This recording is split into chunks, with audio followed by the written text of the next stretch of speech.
يوم نطوي السماء كطي السجل للكتب كما بدأنا أول خلق نعيده وعدا علينا إنا كنا فاعلين۔ جس دن ہم آسمانوں کو وثیقے کے کاغذوں کی طرح لپیٹ لیں گے، جس طرح ہم نے ابتداً پیدا کیا تھا ہم اسی طرح دوبارہ پیدا کریں گے۔ یہ ہمارا وعدہ ہے، وعدا علینا انا کنا فاعلین، یہ ہمارا وعدہ ہے جس کو ہم ضرور پورا کرنے والے ہیں۔ اب اس آیت میں ایک لفظ سجل کا آیا، اور سجل کا مطلب ہے معاہدوں کا رجسٹر یا احکامات اور دعووں کے ضبط کرنے کا رجسٹر، جس کو قاضی اپنے پاس محفوظ کر لیتا ہے، اور بعض مفسرین نے اس کو یہ بھی کہا جیسے کہ ایک جوڈیشنل ریکارڈ ہوتا ہے اس کو مینٹین کیا جاتا ہے۔ قاضی کے پاس ایک ایسا ریکارڈ جس میں احکامات اور معاہدوں کا بیان جو ان سے وہ محفوظ کیا جاتا ہے۔ امام راغب اصفہانی فرماتی ہیں، لکھتے ہیں کہ یہ لفظ اصل میں فارسی کا ہے، اس کو عربی کا بنا لیا گیا ہے۔ اصل میں سجل اس پتھر کو کہتے ہیں جس پر لکھا جاتا ہے۔ بعد میں پہلے پتھر سے یہ بات شروع ہوئی تھی، وہ فرماتے ہیں بعد میں ہر وہ چیز جس پر لکھا جاتا تھا اس کو سجل کہا جانے لگا۔ اور امام ابن جریر طبری نے لکھا کہ جس سجل کا ذکر اللہ نے یہاں فرمایا ہے اس کے معنی میں اختلاف ہے۔ بعض کہتے ہیں کہ یہ ایک فرشتے کا نام ہے سجل، جو تمام اعمال کو لکھتا ہے۔ بعض کے نزدیک سجل جو ہیں وہ ایک کاتب تھے جو نبی کریم صلی اللہ علیہ وسلم کے لیے کتابت کیا کرتے تھے، کمپوزنگ کا کام، کتابت کا کام۔ بہرحال بعض نے کہا کہ سجل جو ہے یہ وہ صحیفہ ہے جس میں لکھا جاتا ہے۔ اچھا، پچھلی آیت کی تفسیر اگر آپ کو یاد ہو جو پچھلے بیان میں گزری تھی، تو ایک گھبراہٹ کا ذکر ہوا تھا کہ اس دن بہت بڑی گھبراہٹ ہے۔ وہ گھبراہٹ کس چیز کی ہے؟ اب یہاں اگر اس آیت کو اس کے ساتھ ملائیں تو پھر سمجھ میں یہ آتی ہے کہ جن لوگوں سے بھلائی کا وعدہ ہو چکا انہیں اس دن سب سے بڑی گھبراہٹ جو ہے وہ غمگین نہیں کرے گی۔ یہ گھبراہٹ کس چیز کی ہے جس کا ذکر پچھلے بیان میں بہت تفصیل سے گزرا تھا؟ انہیں اس دن بہت بڑی گھبراہٹ غمگین نہیں کرے گی جس گھبراہٹ کا ذکر پیچھے گزرا تھا جو ان سے۔ تو اب یعنی کہ جس دن ہم آسمان کو اس طرح لپیٹیں گے یا آسمان کو اس طرح لپیٹیں گے جیسے سجل فرشتہ جو ہے وہ بندے کی موت کے وقت اس کے نامہ اعمال کو لپیٹ دیتا ہے۔ یعنی اس بڑی گھبراہٹ والے دن جو ان سے، اس دن سب سے بڑی گھبراہٹ جو غمگین کچھ لوگوں کا ذکر ہوا تھا جن کو وہ گھبراہٹ نقصان نہیں پہنچائے گی جو ان سے، مثلا شہید کا ذکر ہوا تھا، جو ان لوگوں کے متعلق ذکر ہوا تھا جو فقط اللہ کی رضا کے لیے ایک دوسرے سے محبت کرتی ہیں اور ایک دوسرے سے ملتی ہیں، یا جس امام سے اس کے مقتدی خوش ہوں، یا روزانہ اذان دینے والا، یا ایک ایسا غلام جو اپنے آقا کا حق ادا کرنے والا ہے، اس کی خدمت کا، ایک ایسا غلام جو اپنے آقا کی خدمت کا حق ادا کرتا ہے، یا جو روزانہ اذان دینے والا ہے۔ یہ 5 لوگ ایسے تھے جن کو اس گھبراہٹ کا کوئی وہ خوف یا پریشانی نہیں پہنچے گی۔ تو بہرحال انہیں اس دن سب سے بڑی گھبراہٹ غمگین نہیں کرے گی جس دن ہم آسمان کو اس طرح لپیٹیں گے جیسے فرشتہ بندے کی موت کے وقت اس کے نامہ اعمال کو لپیٹ دیتا ہے۔ بس اب اس کے دفتر عمل تو اب بند ہو گیا۔ اور ایک معنی اس کا یہ بھی ہے کہ جن لوگوں سے بھلائی کا وعدہ ہو چکا ہوا ہے، اس دن فرشتے اس دن کا استقبال کریں گے جس دن ہم آسمان کو اس طرح لپیٹیں گے جیسے سجل فرشتہ بندے کی موت کے وقت اس کے نامہ اعمال کو لپیٹتا ہے۔ یا پھر اس کا یہ معنی ہے، یا تو اس کا یہ معنی ہے کہ جیسے کہ سجل فرشتہ بندے کی موت کے وقت اس کے نامہ اعمال کو لپیٹ دیتا ہے، یا پھر یہاں پر اس کی بعض نے تفسیر یہ بھی بیان کی کہ جس دن ہم آسمان کو اس طرح لپیٹیں گے، کس دن؟ جس دن فرشتہ بندے کی موت کے وقت اس کے اعمال کے رجسٹر کو، اس کے نامہ اعمال کو، ان کاغذوں کو لپیٹ دیتا ہے۔ اور ایک معنی اس کا یہ بھی ہو سکتا ہے کہ جس دن ہم آسمان کو اس طرح لپیٹیں گے جیسے کہ سجل فرشتہ بندے کی موت کے وقت اس کے نامہ اعمال کو لپیٹتا ہے۔ اچھا، اب سجل سے مراد کیا ہے؟ ایک قول یہ ہے، جیسے کہ میں نے آپ کو پہلے کہا کہ یہ وہ رجسٹر ہے، یا یہ وہ جس کے اوپر معاہدے اور احکامات لکھے جاتے ہیں۔ اور ایک قول یہ ہے کہ سجل تیسرے آسمان پر موجود ایک فرشتہ ہے، اس کا نام ہے، جس تک بندوں کی موت کے بعد جب کوئی بندہ مر جاتا ہے تو اس کا جو نامہ اعمال ہے اس فرشتے تک پہنچا دیا جاتا ہے، تو وہ اس بندے کی موت کے اوپر اس کے نامہ اعمال کو لپیٹ دیتا ہے، یعنی وہ لوگوں کی موت پر اعمال ناموں کو لپیٹتا ہے۔ تو اس فرشتے کا نام سجل ہے۔ بعض نے کہا یہ اس پتھر کا نام سجل ہے جس پر لکھا جاتا ہے، بعض نے کہا یہ اس رجسٹر کا نام، جو مختلف معنی۔ ابو حیان محمد اندلسی رحمۃ اللہ علیہ فرماتے ہیں کہ حضرت عبداللہ بن عباس رضی اللہ تعالی عنہما اور مفسرین کی ایک جماعت کا قول ہے کہ سجل ایک فرشتہ ہے، جب اس تک بندوں کے نامہ اعمال پہنچائی جاتی ہیں تب انہیں لپیٹ دیتا ہے۔ اب وہ پہنچائی جاتی ہیں بندے کی موت کے اوپر۔ کما بدعنا اول خلق نعید، ہم اسے دوبارہ اسی طرح لوٹا دیں گے جس طرح ہم نے پہلے بنایا تھا، یعنی ہم نے جیسے انسان کو عدم سے بنایا تھا ویسے ہی پھر معدوم کرنے کے بعد دوبارہ پیدا کر دیں گے، یعنی جب وہ نہیں تھا تو ہم نے اس کو تب پیدا کر دیا، اور اب جب وہ نہیں رہے گا تو ہم اس کو دوبارہ پیدا کر دیں گے، جیسے پہلے پیدا کیا تھا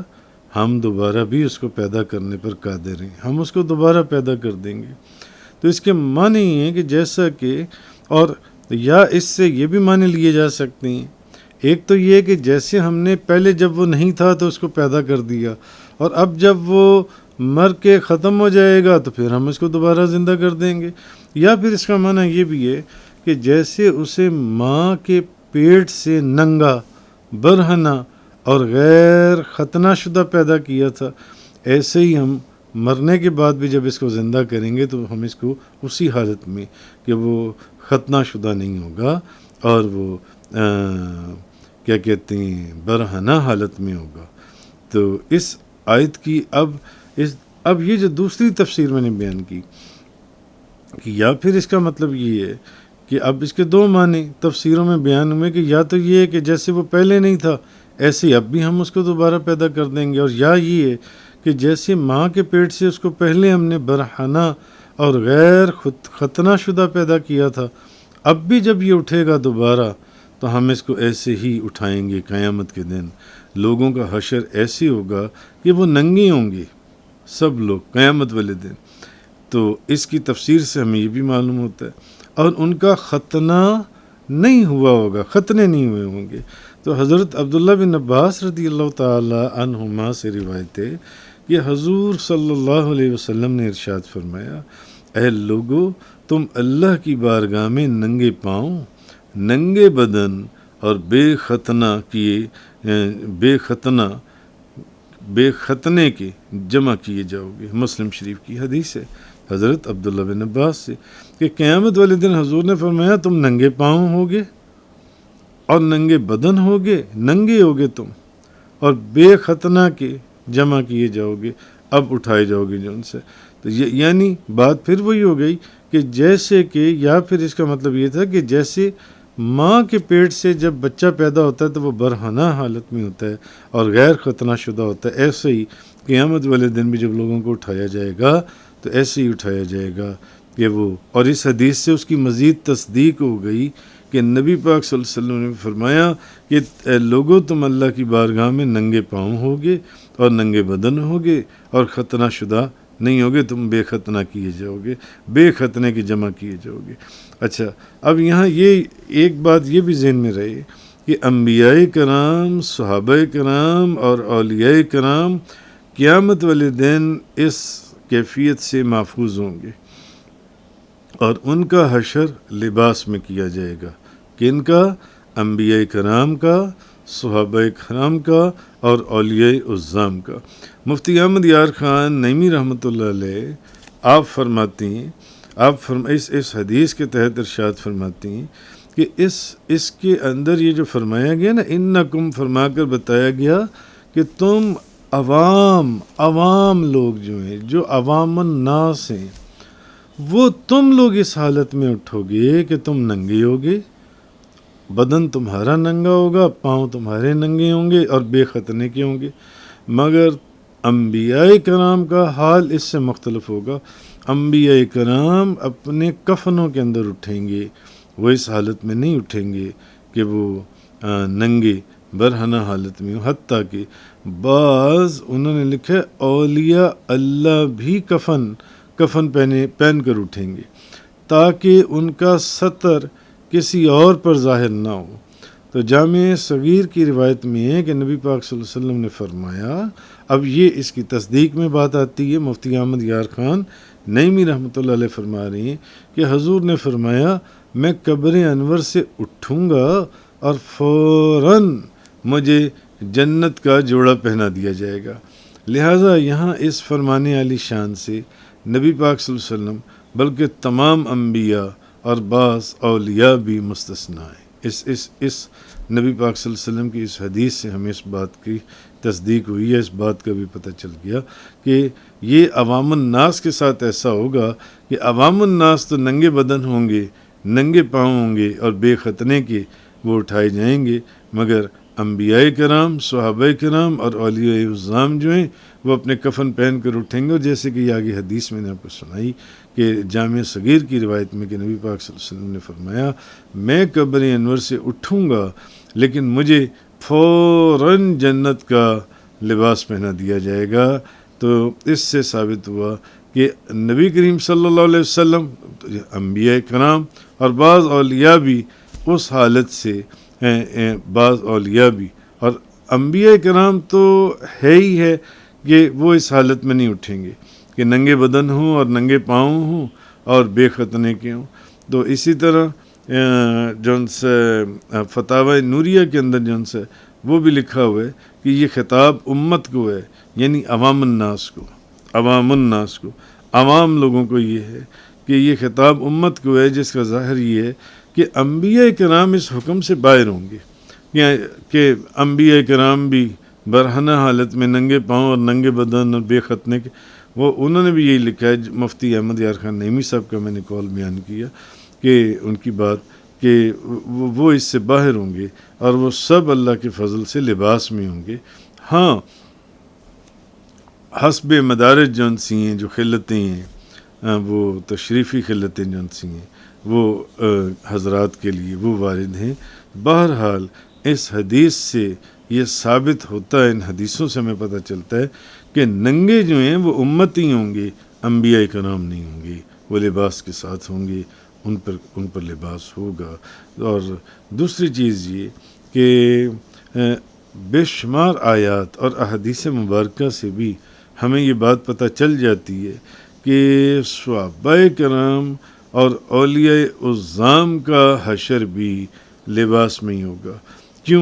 کیونکہ یہ سب منعم علیہم ہیں اور ان کے لیے حضرات انبیاء کی معیت اور رفاقت قرآن مجید سے صراحتاً ثابت ہے، کیونکہ یہ لوگ بھی ان انعام یافتہ لوگوں میں شامل ہیں، تو اس انعام اور معیت اور رفاقت سے یہ بات پتہ چل جاتی ہے